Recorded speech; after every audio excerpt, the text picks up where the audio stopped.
Alright, YouTube, you know I had to come back with a part 2. Because I'm going to bitch and hate on these people making subwoofer enclosures one more time. Now, my first video, inevitably, the YouTube jackasses were out in full force posting stupid shit on my video. And most of the time, I just leave it there. But recently, I've gotten sick of it. Let's respond to these jackasses one by one. First guy tells me that 3/4 inch birch ply weighs more than 3/4 inch MDF. I'm not saying he's a jackass, he's just ignorant because clearly he's never been to the Home Depot and he's never picked up these pieces of lumber or he'd know better. Hardwood like red oak, maple, birch, yeah, it's probably going to weigh more than MDF, but we're talking birch ply. Big difference. It's going to weigh less. Number 2, man, is some guy tells me that a birch base cabinet, it's going to sound different than an MDF cabinet. Man, I will give this guy $1,000 if he can really tell the difference between an MDF base cabinet and a birch ply base cabinet. I don't think he can do it. I think it's probably impossible because the frequency band for sub-bass frequencies is so goddamn narrow that our ears just ain't gonna be able to notice. Now, if it's a full-range speaker, maybe you'll notice a little more warmth if you're an audiophile, but for the tiny little bandwidth that is sub-bass frequency, you ain't hearing shit. Shut up. And one of the guys got on my video and started defending the resin rubbers. Those people who pour the fiberglass resin in their enclosure, rub it on, and claim that it actually does something. He said that it makes the inside of the enclosure smoother so the air can flow over it more easily and it can get out of the port more efficiently. Motherfucker, if you want the inside of your enclosure to be smoother, why don't you sand that son of a bitch? Get you some sandpaper, rub it on the inside of the enclosure until smooth. This ain't rocket science.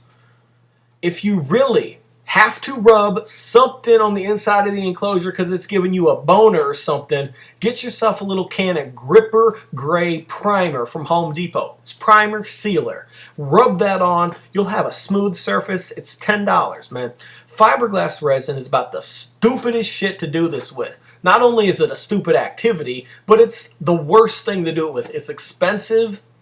It's smelly as hell, it's carcinogenic, it's terrible to work with. And when I see the videos of people working with it, I never see respirators. I see a dust mask at best. I rarely see gloves. And when they're putting it on, they got these little paint brushes and they're rubbing it on, right?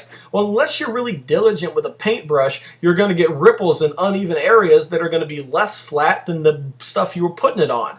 Doesn't that kind of defeat the purpose? If you really want to do it right, get yourself a paint roller, one of them foam rollers, and roll it on. At least you can get some flat consistency. Although I still think that it's too goopy to get it real flat like you could with the primer. But hey, I'm doing the bullshit thing called thinking here, and apparently that's getting me into trouble.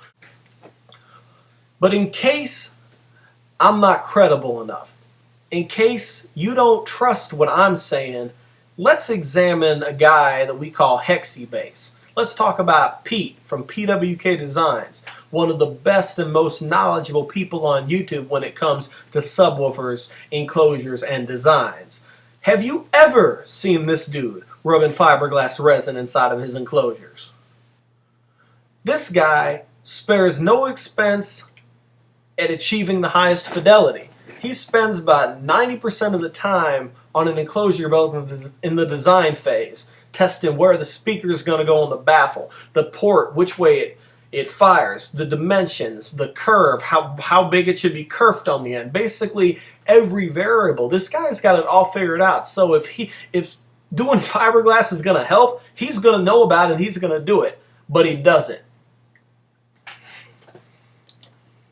But let's say you think I'm wrong, you think Pete's wrong, you think everybody who's rubbing the resin inside of their enclosures knows what they're doing. How much of a gain you really think they're getting? A half decibel? A quarter of a decibel? Can you even detect it with your ear? Man, unless you are a serious SPL competitor, get your priorities right. The amount of money you're going to spend on the materials just to rub the resin on your enclosure is going to be 50 or 60 bucks. Is it really worth 50 or 60 bucks to get a half a decibel?